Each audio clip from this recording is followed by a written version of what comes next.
Muy bien, Octavio. Entonces vamos, Octavio. Sí. Bueno, nos quedamos en la vía dérmica o vía cutánea. Decíamos que en esta vía la absorción iba a ser un poquito deficiente, si no es que mucho. Se ocupa sobre todo para tratamientos dérmicos. Iba a funcionar mejor con sustancias liposolubles. De hecho, algunos medicamentos que no son liposolubles ocupan vehículos que si son liposolubles son un poco grasos para que tengan una mejor absorción. Decíamos que cuando hay alguna lesión, pues iba a funcionar un poquito mejor, porque iba a haber inflamación y calor. Por lo tanto, la vascularización se iba a poner un poquito, digamos, más rápido a trabajar. Que a pesar de que no hay muchos medicamentos para administrar por esta vía, se ocupan algunas glucocorticoides y hormonas sexuales. El detalle de esta vía principalmente es que es un poquito cara, pero sirve para absorciones lentas y sostenidas. Siguiente, por favor. De hecho, si lo pusiéramos en una tabla comparativa, en sus ventajas y sus desventajas, veríamos que sus ventajas pues va a evitar el primer paso hepático, la principal ventaja que nos da. No se va a alterar las concentraciones en plasma de esta cantidad, se puede interrumpir en cualquier momento, puedes limpiar la zona donde pusiste el medicamento y no pasó nada. Es de efecto prolongado, entonces en teoría es lo que le compensa su mala absorción.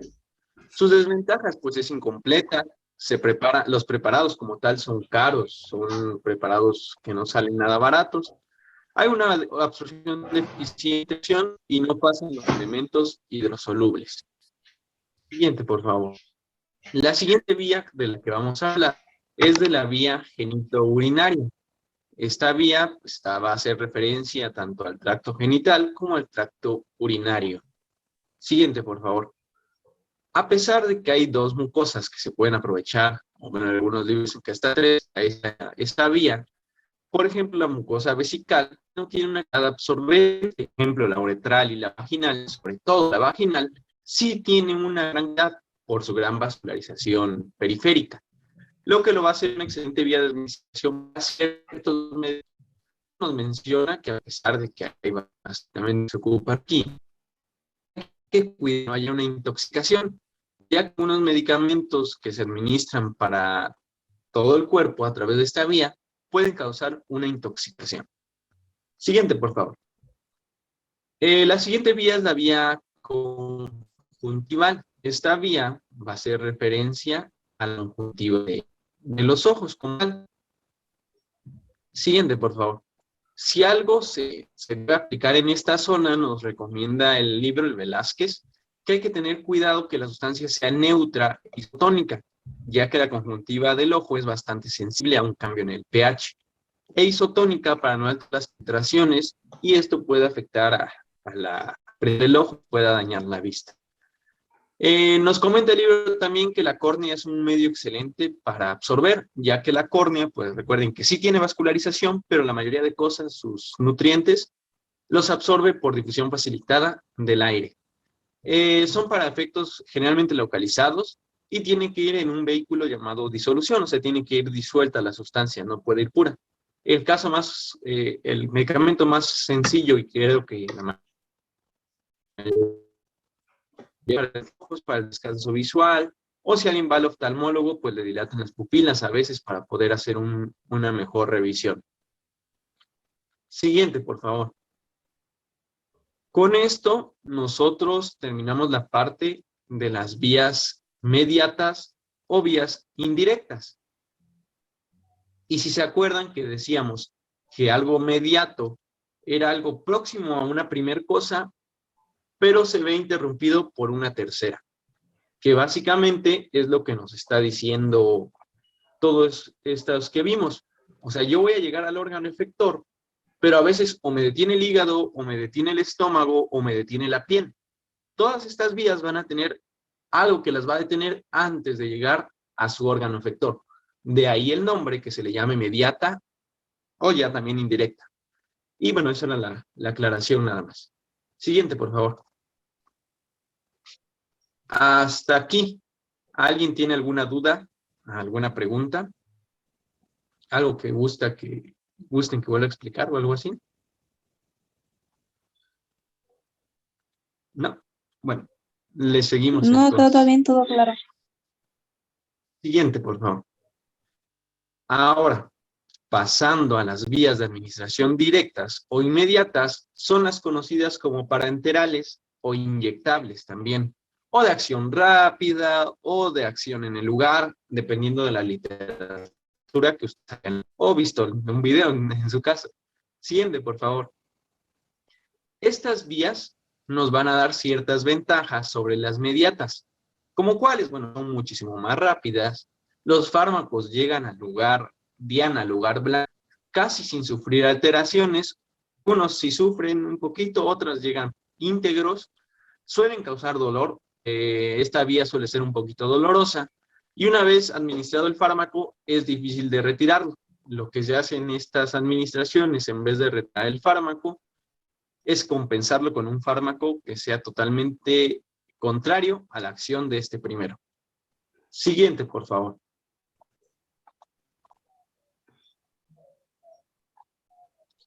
La primera vía que vamos a tener acá es la vía intradérmica. Como pueden ver en la imagen, la vía intradérmica, y como su nombre refiere, es la vía que va debajo de la piel, o dentro de la piel, de intradentro, y dermis, refiriendo a la piel. En esta vía se administran ciertas soluciones, medicamentos. Un ejemplo como tal, pero nos dice, bueno, a partir de esta vía yo voy a decir que los medicamentos o los fármacos, el principio activo de los fármacos, van al medio interno sin necesidad de atravesar ninguna barrera epitelial, que sí lo hacen, como pueden ver, la uva es que empieza, pero el fármaco no. El fármaco llega directo al sitio donde se va a efectuar esta acción. Se utiliza sobre todo con fines diagnósticos, la vía intradérmica, dentro de la piel. Y se administran soluciones de histamina y demás. Por ejemplo, el ejemplo más sencillo es el que aparece en la imagen. Si alguien sufre de alergias o algo así, le han de haber hecho ya la prueba de alérgenos o de alergias, como se suele decir. Es una prueba en la cual en la piel se ponen algunas gotitas, algunos te ponen con una lanceta, una sustancia para ver cómo reaccionas, el proceso de inflamación, la liberación de histamina y demás. Siguiente, por favor. La siguiente de nuestras vías va a ser la vía subcutánea, que esta en vez de ser intradérmica, es de ser subcutánea, es decir, sub debajo de, y cutánea pues también refiriendo a la piel. Siguiente, por favor. Aquí las sustancias, como pueden ver, también se ocupa un vehículo de transporte que va a ser una aguja y una jeringa, pero no se va a poner dentro de la piel como tal, sino se va a poner debajo de. Pueden ver en la imagen, se ve como la aguja llega hasta el tejido celular subcutáneo, el tejido que está debajo de la piel. La sustancia de este lugar donde llega, donde va a ser inyectado, va a atravesar por difusión. Algunos atraviesan por los poros de la membrana del endotelio capilar. Las soluciones también nos comenta el libro que al igual que en la conjuntiva del ojo, tienen que ser soluciones isotónicas y neutras de un pH neutro para no afectar ni causar irritación, dolor o rubor. Las soluciones oleosas, por ejemplo, a veces se pueden enquistar y van a formar algunos abscesos estériles. La absorción es un poquito más lenta que la intramuscular, que es la que vamos a ver adelante, pero más rápida que la oral. La oral, recuerden que aunque es muy buena, sufre el efecto del primer paso hepático, es tardada, pasa por el estómago, el intestino, el esófago, la garganta y demás. Y sirve sobre todo para aplicar algunos preparados. Bueno, eso al menos nos dice el Velázquez. Nos dice que también que a veces puede ser un poquito irritante y puede ser provocar dolor e incluso si no se aplica bien puede generar una necrosis. Los medicamentos que se administran acá también pueden ser depósitos para digamos, una liberación del fármaco un poquito más lenta. Y también hay, por ejemplo, se ocupan para... Había un ejemplo que nos decía de las bombas. De las bombas de insulina, que es una bomba constante de infusión de insulina, como para hacer un efecto mejorado en el fármaco, que es la insulina en los pacientes diabéticos o con falta de insulina. Siguiente diapositiva, por favor.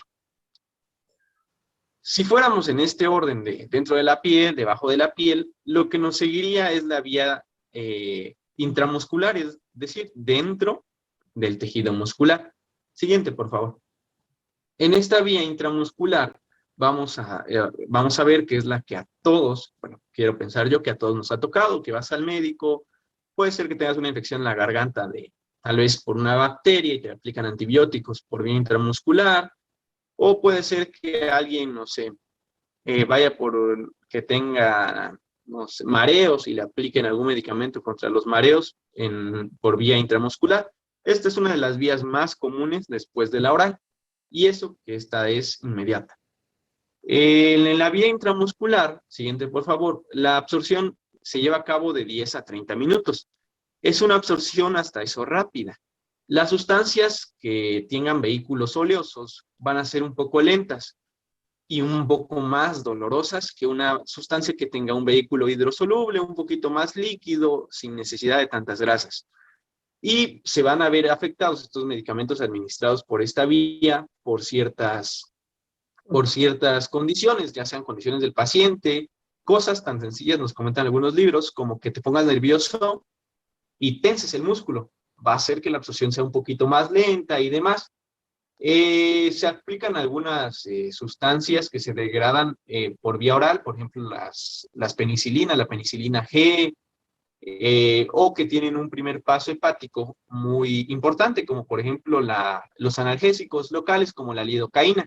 Se suelen aplicar sobre todo por vía intramuscular. Estas condiciones de las que hablábamos, igual les decía, las más comunes son eso, que el paciente se asuste y ponga tenso el músculo, o cosas como que tenga fiebre. La fiebre va a aumentar la absorción de la sustancia en la vía intramuscular y va a mejorar su absorción. En situaciones de insuficiencia cardíaca o shock, estas condiciones dadas por esta vía puede alterar la absorción subcutánea y también en este caso intramuscular. También se puede ver un poquito afectada en recién nacidos y prematuros, así como en el embarazo y en los ancianos. Esto debido pues a ciertas condiciones de que los tejidos no son iguales. Siguiente, por favor. La siguiente vía que nos toca tocar como tal es la vía intravascular. Vamos a ver que ahora vamos a hablar que ya pusimos dentro de la piel, debajo de la piel, dentro del músculo, y ahora vamos a tocar a los vasos. En esa vía intravascular, el fármaco se administra directamente en el torrente circulatorio y va a alcanzar el lugar donde debe actuar sin sufrir alteraciones, es decir, va a llegar al órgano diana sin sufrir daño alguno, que el primer paso hepático, que el ácido clorhídrico, que las sales biliares, no. Llega a donde debe llegar de manera inmediata. Es la más rápida que existe, la más rápida de todas, y es muy útil sobre todo en emergencias. El efecto de esta aparece más o menos, aproximadamente, nos dice el Velázquez, a los 15 segundos. Ah, ahí está mal, son segundos, no minutos. No sé por qué aparecen minutos, pero son segundos. El efecto es rapidísimo. Es decir, se administra, se pone, ya sea que se ponga por el famoso suero, o se ponga directamente una jeringa con aguja y se administra el vía al torrente sanguíneo. En 15 segundos, este fármaco ya va a estar haciendo efecto. Es posible que, digamos, algún paciente tenga alguna reacción ante el fármaco que se le administró. Esta vía nos da la ventaja de que, bueno, veo que a fulanito yo le puse 3 unidades de esta cosa. Si veo que a fulanito le hace una reacción, simplemente detengo el flujo, la corriente a través del aparatito donde estoy administrando, o simplemente retiro la aguja donde está siendo suministrada al torrente vascular el fármaco y se acabó. No hay mayor problema, se puede interrumpir la administración en cualquier momento. El fármaco, una vez administrado, no va a poder eliminarse, ese es otro detalle. Entonces, lo que se haría, por ejemplo, si hay una reacción, es quitar la administración y dar un medicamento o tapar ese flujo y poner otro flujo donde se aplica un medicamento de acción contraria o que restablezca la homeostasis. Puede ser un poco tóxico si el flujo no se regula bien. Por ejemplo, en esto del suero, todos han visto que tiene un gotero. Si este gotero ustedes le abren de más, va a salir a chorro. Esto suele ser útil a veces en alguna emergencia para restablecer el volumen. Pero si lleva algún fármaco, puede ser muy tóxico por la rápida administración. No soporta suspensiones ni fármacos oleosos. Tienen que ser fármacos muy líquidos, soluciones y demás. Siguiente, por favor. Hay unas vías que entran dentro de esta vía, según algunos libros, y otros dicen que son aparte. Al decirnos intravascular, pues pensamos en vasos. Entonces sí entrarían dentro de ellos, que son la vía intraarterial, la vía intralinfática y la vía intracardíaca. Siguiente, por favor. La administración intraarterial se utiliza mucho menos que la intravenosa. Esto porque pues, la vena está un poquito más fácil de acceder a ella, es lo más común y es pues más segura hasta eso, más eficaz. En el caso de la arteria, que se utiliza un poquito menos, puede ser útil en el tratamiento de neoplasias localizadas, nos dice el Velázquez. Bueno, yo ya localicé una neoplasia, voy a administrar un fármaco para combatirla, para ver qué puedo hacer. De la misma manera preferencial en una arteria.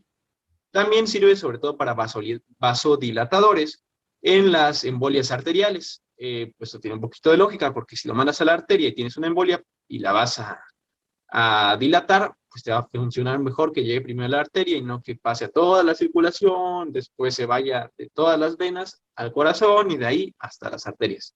Siguiente, por favor.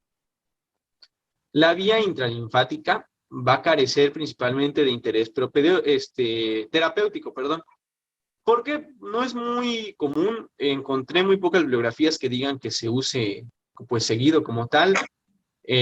No se usa tanto en la práctica médica, nos dicen los libros, el Velázquez y el Goodman nos dicen que no se ocupa mucho que digamos, y se usa, cuando sí se usa, bueno, con fines diagnósticos para contrastes, sobre todo en estudios de imagen, en contrastes yodados, o para agentes antimitóticos. Es la otra aplicación que tiene esta vía, la vía intralinfática. Siguiente, por favor. Por último, la vía intracardíaca se utiliza solo en casos desesperados, en casos de emergencia, como es la inyección de adrenalina en las cavidades cardíacas en el paro cardíaco, en el paro también cardiorrespiratorio. Esta es la famosa adrenalina que se ocupa en todos los videojuegos, desde videojuegos muy antiguitos hasta videojuegos muy recientes, cuando el personaje está a punto de morir, de la nada llega su compañero y le inyecta algo directamente en el pecho, pues es la adrenalina. Es una hormona que de por sí nosotros generamos en nuestro cuerpo, pero su aumento repentino puede salvarnos la vida a veces. Siguiente, por favor.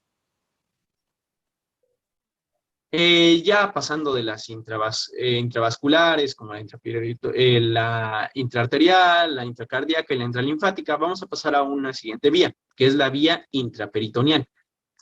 La cavidad peritoneal va a ofrecer una gran, vamos a llamarlo como se nos enseñó en histología, un gran espacio virtual para colocar alguna sustancia que va a ser absorbida con el paso del tiempo. Puede ser un poco como la piel, va a ser un poco prolongada. Es rápida y se absorbe bien, ya habíamos dicho. El detalle es cuidar, nos menciona el Velázquez, sobre todo en hombres, que no se perfore una asa al momento de introducirla. ¿Y por qué se podría perforar una asa? Bueno, es que se va a ocupar un catéter, es decir, se va a meter una manguerita dentro de este espacio virtual. Se pueden crear adherencias, como en algunas cicatrizaciones, sobre todo intestinales o de abdomen, y se usa para diálisis peritoneal, o bueno, en su mayoría se ocupa para esto. Sin embargo, también hay otros casos donde se puede ocupar esta vía. Por ejemplo, para eliminación de urea y de potasio en exceso. En algún paciente que no esté trabajando bien su riñoncito y tengas que sacarle la urea y el potasio que está generando de más, se ocupa también la vía intraperitoneal. También se ocupa en casos de insuficiencia renal, que pues, si te estoy diciendo que el riñoncito falla, pues también en casos de insuficiencia renal. También cuando hay una intoxicación por barbitúricos y salicitos, se ocupa esta vía. ¿Vale? Salicilatos. Salicilatos, es correcto. Es una vía que pues, sí tiene funciones, nada más cuidar eso, sobre todo en hombres, que no se vaya a perforar una cita por ahí. Siguiente, por favor. La siguiente vía es la vía intrapleural. Esta va a ser igual en otro espacio virtual dentro de las pleuras.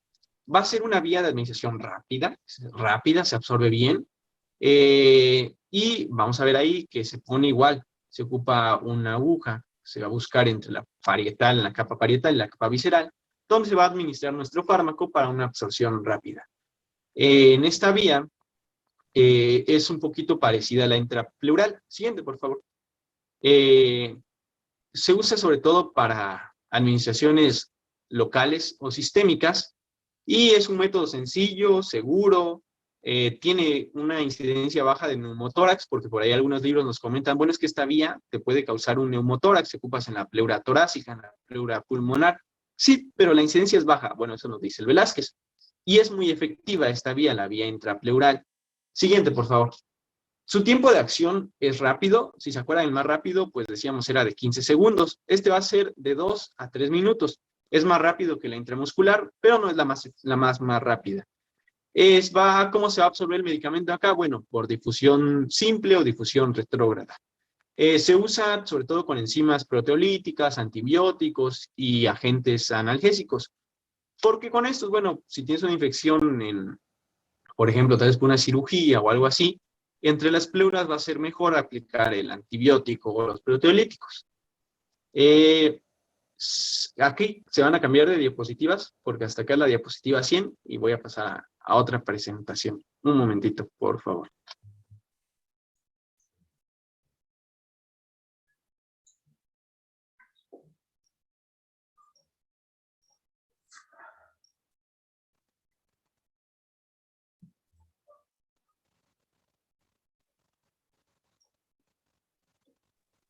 Listo. Bueno, ya habíamos visto la vía intrapleural y ahora la siguiente vía es la vía intraarticular. Siguiente, por favor.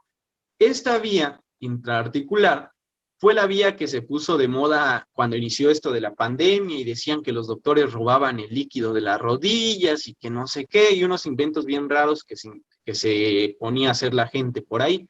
Esta vía intraarticular consiste básicamente en eso. Su nombre lo dice, intra dentro de y articular de referente a una articulación. Aplicar o se va a suministrar un medicamento dentro de una articulación. Suele usarse, sobre todo nos dice el libro, en materias como traumatología y reumatología, obviamente, a lo que se dedican estas materias. De manera normal, el único ejemplo que encontré yo son algunos analgésicos y anestésicos locales, sobre todo en personas un poco grandes o con alguna patología de las articulaciones. También otro ejemplo, digamos, que puede hacer el médico general, siguiente por favor, es que se use sobre todo con algún otro fármaco tipo corticoide.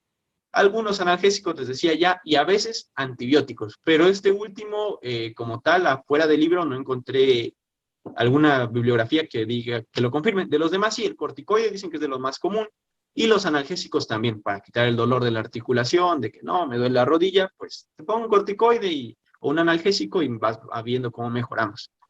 Siguiente, por favor. La siguiente vía de estas vías, de las vías parenterales, va a ser la vía intramedular. En esta vía intramedular, también llamada intraósea, siguiente por favor, vamos a ver que a pesar que tiene sus ventajas, su principal desventaja es la aplicación. Se ocupa una jeringa especial y a veces se ocupa un pequeño taladro para poder perforar y llegar a la médula ósea. Es bastosa, se tiene que aplicar primero un analgésico y es un poquito complicada. Siguiente, por favor. Y entonces, ¿por qué existe? Bueno, el libro nos dice que a pesar de que casi no se ocupa, sus funciones son sobre todo cuando no hay posibilidad de inyectar un vaso. Aunque es de muy rápida absorción, su aplicación es muy compleja. Es como tirar un 50-50, sí, se va a absorber rapidísimo, pero ¿a qué costo? ¿Me va a ser útil o mejor busco alguna otra vía o algo que no pueda? Decíamos que es sobre todo cuando los vasos no se pueden tocar, sobre todo en patologías congénitas. Siguiente, por favor. La siguiente vía es la vía intrarraquídea. Esta, la raquídea o intratecal, perdón, nos va a ser útil a veces y a veces no. ¿Por qué? Siguiente, por favor. Se usa para sustancias que atraviesan mal la barrera hematocefálica. Hay sustancias tan grandes que no lo van a atravesar normalmente por una vía oral. Entonces se tiene que ocupar una vía directa a la vía raquídea, dentro de la vía raquídea. Pero deben actuar a nivel central. porque si actúan a nivel sistémico no va a ser mucho el efecto que puedan generar. Es demasiado rápida, es su principal ventaja, y se suele usar en analgesia y anestesia general. Las desventajas es que deja un poco de dolor después de su administración, es un poquito complicada, y si no se sabe hacer bien puede haber hasta daño neuronal. Siguiente, por La siguiente de estas vías es la vía, y también no es muy común, nos menciona el libro, se suele ocupar siguiente por favor, como se ve en la imagen, dentro de un nervio o de un ganglio nervioso. Se pone una aguja bastante fina para tocar específicamente un plexo o algún ganglio de nervios por ahí o un específico. Esta, les decía, no es muy común, no encontré ejemplos reales de para qué se ocupa, y sus fines son locales, nos dice el libro. Principalmente para fines locales, como fármacos como el etanol, por ejemplo. Es todo lo que encontré, de ese sí no encontré mucha información. Siguiente, por favor. Estas, ahora sí, como pueden ver, nuestra tabla está completa. Son todas las vías que existen, directas o inmediatas, y también llamadas inyectables o parenterales, y las indirectas o mediatas, también llamadas enterales. Acá ahora sí nuestra tabla está completa y nuestro amigo del medio se puso feliz porque ya están todas las vías completas, completitas. Siguiente, por favor.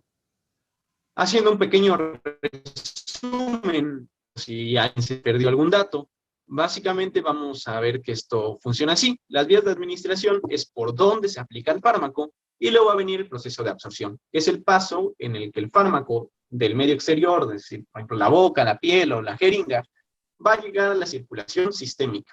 La manera como estos fármacos suelen atravesar hacia la membrana, o suelen atravesar más bien la membrana, va a ser controlado por el pH. Puede ser una difusión simple, difusión retrógrada.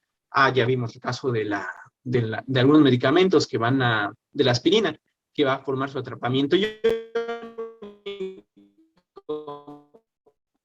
Porque eran que decíamos que van a solventar estos medicamentos y va a ser controlada por el pH. Siguiente, por favor. Aunque existen algunos fármacos, van a necesitar algún medio de transporte activo para poder atravesar la membrana. Habíamos dicho, por ejemplo, el caso de las hexosas, la glucosa, la galactosa. Siguiente, por favor. Que iban a ocupar su medio de transporte activo para poder atravesar la membrana, como se va a ver en la imagen que viene a continuación. Ahí está. Vemos cómo algunos ocupan que bombas, transportes activos, y esos transportes activos, la desventaja que tienen principalmente, pues es que van a generar un gasto energético. Siguiente, por favor. En resumen, también de las vías, la más común es la oral, la mayoría de fármacos son bases, lo que permite una mejor absorción y demás. Hasta aquí, ¿alguien tiene alguna duda, alguna pregunta? Porque ahora ya vamos a dejar las vías de administración y vamos a pasar ahora sí a ver qué es la absorción, o sea, cómo absorbe. ¿Ninguna duda? Luis Octavio, antes de que pases a eso, que me gustaría hacerte unas preguntas. Sí. ¿Sí? La primera, Sí, dígame. ¿tú en base a qué se hizo la clasificación de las vías en directas e indirectas? ¿En base a qué?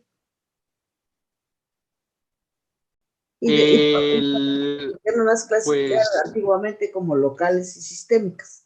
Fíjate, antiguamente decían vías de administración locales y sistémicas, ¿sí? Pero actualmente la clasificación es en directas o indirectas. E indirectas. ¿En base a qué crees que se hizo la clasificación? El libro nos comenta que esta clasificación se hacía en base a si tenían que atravesar alguna barrera, como la piel y las mucosas, que iban a ser las de absorción mediata o indirecta. O bien, si estas llegaban de manera directa a los revestimientos donde iban a hacer efecto, iban a ser las vías directas, o también llamadas inmediatas. La clasificación esta, bueno, lo que yo entendí, se iba a hacer en base hacia tenían que atravesar alguna mucosa o por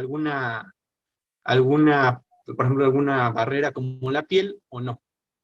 Muy bien, muy bien. Fíjate, ahora, si se clasificaron las vías así, directa e indirecta, y las tienes aquí. Entonces, ¿cuál es la representativa de la vía indirecta y la más utilizada? De la vía indirecta, la más utilizada es la vía oral. De hecho, ahí viene muy bien. subrayado. ¿Y de la vía directa? La más utilizada de la vía directa. De la vía directa, la más utilizada es la intramuscular. Bueno, eso decía la bibliografía, es la más común, la que se aplica. Ahora sí. Dime alguna ventaja, una o dos ventajas de la vía oral. De la vía oral, la ventaja puede ser que es de fácil, digamos, administración, no va a causar tantos problemas. A la mayoría de pacientes les puedes dar una pastillita, no se van a asustar y no va a causar dolor, sobre todo, a diferencia de las directas. Perfecto. Dime una desventaja de la vía oral. Sobre todo el primer paso práctico, como dice el libro, puede ser que tu fármaco sea de excelencia, pero va a pasar por el hígado, y si pasa por el hígado va a haber metabolismo, y si hay metabolismo no va a llegar completamente al lugar efector, al lugar blanco, al lugar diana. Dime una desventaja en que está estrictamente prohibido aplicar la vía oral. ¿Qué es desventaja? Estrictamente prohibida la vía oral, pues puede ser tal vez en algún medicamento. A ver. Podría ser. ¿Cuándo crees que no debes? En embarazadas, tal vez, ¿no? No, que de plano que no la puedes usar, fíjate, no la debes de usar. ¿En qué tipo de pacientes no son las embarazadas? ¿Cuáles serán? Entonces tiene que ser tal vez en algún paciente que haya tenido, bueno, se me ocurren dos cosas. Una, en un paciente que tenga choque, que esté en shock, o es decir, que esté inconsciente, que no esté como tal con la conciencia de que pueda tragar y pueda estar consciente de que algo va dentro de él. O también se me podría ocurrir en pacientes que hayan tenido alguna cirugía estomacal o intestinal, ya que pues van a tener bastante sensibles estas mucosas. Entonces son dos situaciones. Tú sabes que en todo posoperado no te dan luego la vía oral dependiendo de lo que te operen, ¿verdad? Si te operan del hueso, pues no, ahí no tiene que ver, pero si te operan de alguna patología del tracto gastrointestinal, a lo mejor no tienes 24 horas que no pueden administrarse por esta vía oral, pero son dos situaciones. Una es en los pacientes inconscientes, como dijiste, y la otra es en pacientes que tengan vómito. Lo lógico, ¿no? Si un paciente tiene vómito, no le debes usar la vía oral porque no, por este motivo, pues va a sacar el fármaco y no va a hacer efecto. Entonces, son dos situaciones de la...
Entonces, Luis, estamos en las preguntas, efectivamente. Y de la vía directa, primero dime la ventaja de la vía directa. La rapidez y que se saltan el primer paso hepático, la mayoría. Muy bien. Ahora dime una desventaja. En general, el dolor, puedes decir dos. ¿Cuáles son las desventajas de las vías directas o inmediatas? El dolor que causan al paciente, la lesión que le causan, sobre todo porque la mayoría de estas ocupa algún vehículo como una aguja, entonces va a causar cierto dolor. Otra desventaja podría ser que el fármaco no se puede eliminar, se tendría que compensar, pero no se va a poder eliminar. Muy bien. ¿Y la otra desventaja? Eso Otra lo tienes que desventaja, deducir, ¿eh? A ver. otra desventaja que nos podría causar la vía directa o inmediata podría ser eh, tal vez podría ser alguna intoxicación por la cantidad tan grande que se puede administrar de manera directa por esta vía. ¿Qué vía? ¿A qué vía te estás refiriendo cuando dices administraciones grandes? Me parece que te refieres a volúmenes, ¿verdad? Ajá, por ejemplo, la intravascular que se ocupa para recuperar líquidos de manera abundante puede causar también algún problema por ahí. Por si se restablecen los líquidos muy rápidamente, también va a tener problemas. Ajá. ¿Cuál otra desventaja? Otra desventaja que nos podría dar es, algo tan sencillo como, por ejemplo, una infección de cómo se hace una herida. Como tal, una pequeña herida puede generar una pequeña infección bacteriana que aproveche por ahí algún microorganismo para empezar a proliferar. ¿Cuál otra desventaja? Otra Compara desventaja las puede dar vías la... directas y las indirectas. ¿Y cuál es la desventaja? Nada más observa, es cosa que deduzcas. Mm,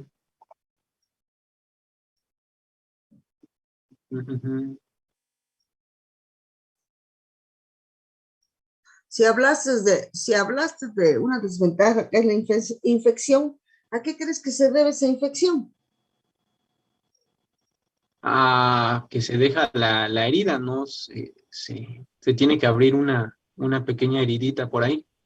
Al mal manejo, sobre todo tanto del paciente como de la persona que administró sí, que inyectó más que nada, que no supo limpiar la zona, el área, no la desinfectó Eso, con el algodón. fíjate. Yo creo que tú debes decir que se necesita asepsia y antisepsia para la aplicación en esta vía directa, La otra desventaja es que una vez, creo que ya lo dijiste, una vez administrado el medicamento ya no lo puedes sacar, independientemente que tú puedes antagonizar el efecto del fármaco. ¿Y cuál es la otra desventaja? A ver, desde la vía intraperitoneal para abajo, ¿cuál es la otra desventaja? Intraperitoneal para abajo. Pues, por ejemplo, la intraperitoneal y la intrapleural, nos comentaba el libro que a veces cuando, en el caso sobre todo de estas dos, cuando se va a administrar en vez de retirar algo, puede causar una inflamación, la famosa ascitis, por ejemplo, que nos va a ocasionar el poner un líquido de alguna cantidad considerable dentro de estos espacios. Bueno, no se Además de refiere. la que es un poquito complejo. Todas estas de acá son muy difíciles también de manejar. Por ahí va la respuesta. Por lo tanto, por ahí va la respuesta. Por lo Pues tanto, también pueden tener un mal manejo, ¿no? Y generarnos alguna infección. Puede haber daños, lesiones, como decíamos, de algunas que pueden generar lesiones en el asa, sobre todo en hombres. Va a ser invasiva, va a ser una vía de carácter invasiva. ajá. A ver, yo quiero que contestes con lo que tienes que concluir. Sí, quiero que contestes bien.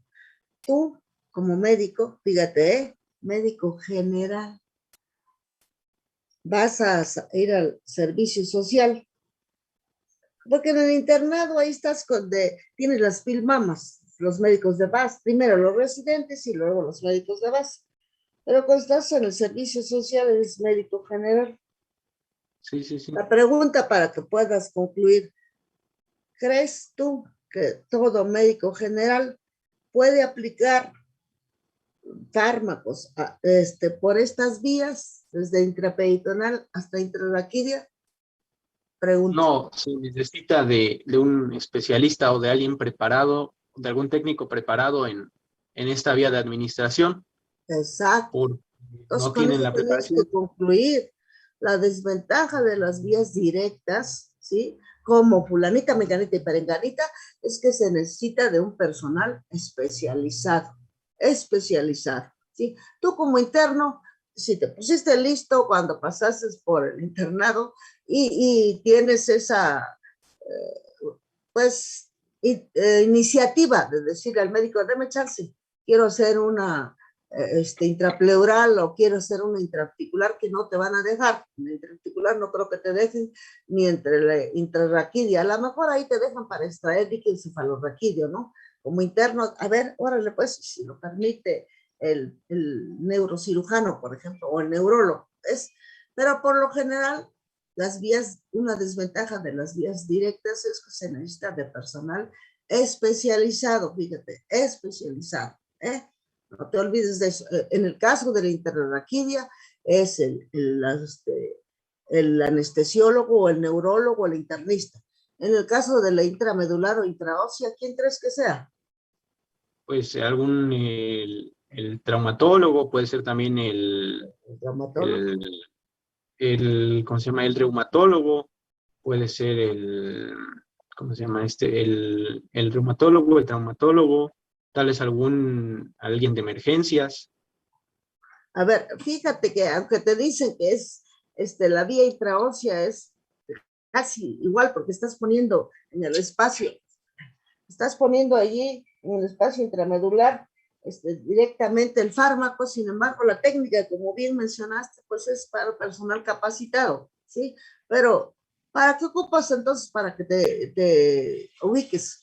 En la intraósea, ¿para qué se ocupa? Generalmente la intraósea. Pues eran sobre todo para tratamientos antibióticos y se utilizaba cuando no había la opción de administrarlo por algún vaso. Pero es difícil.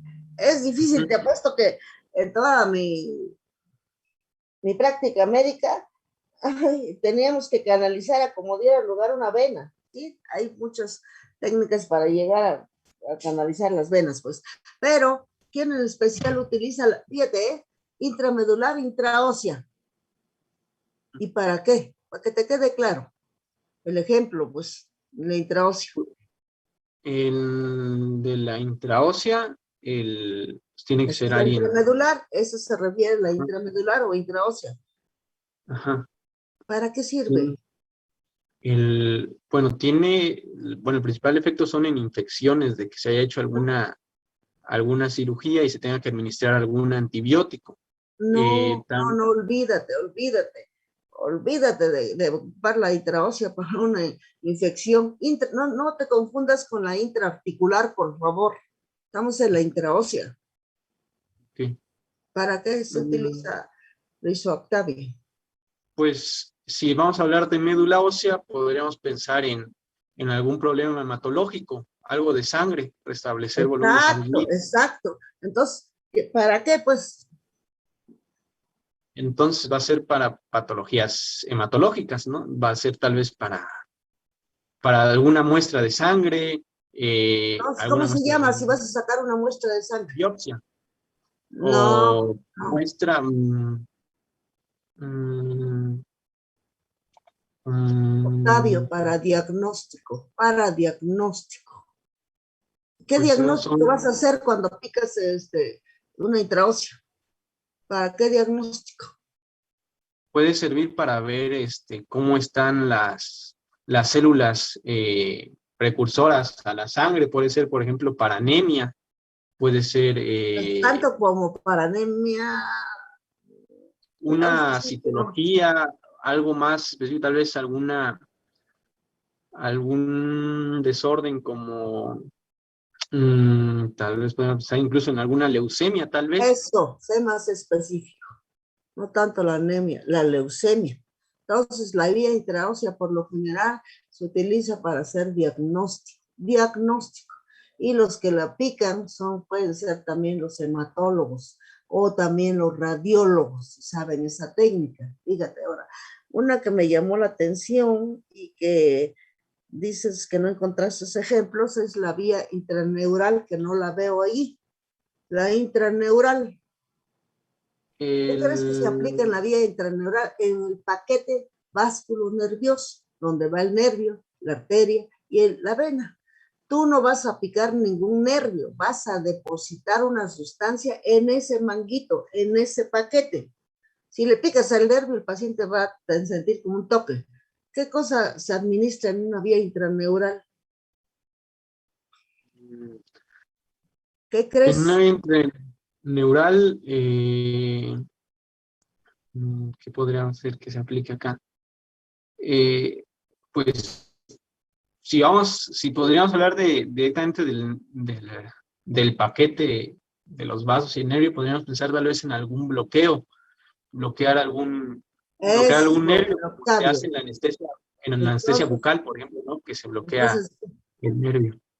Fíjate, la respuesta es, para esta vía se utiliza la administración de anestésicos para producir un bloqueo y por lo tanto aplicarlo ya para un procedimiento quirúrgico, igual la intrarraquídea, llámese epidural o subaranoidea, se utiliza para la administración de anestésicos, analgésicos y también antibióticos, como pasa en el caso de la anfotericina, que es un antimicótico y para micosis profundas, que puedes utilizar cuando está comprometida el sistema nervioso central, esta vía. ¿Ves? Pero entonces quedamos, ¿no? Que las vías directas a partir del intraperitoneal para abajo requieren de un personal especializado. Bueno, creo que ya suficiente con las preguntas. Muy bien, ahora sí, Octavio, puedes continuar. ¿A qué hora son? 8:50.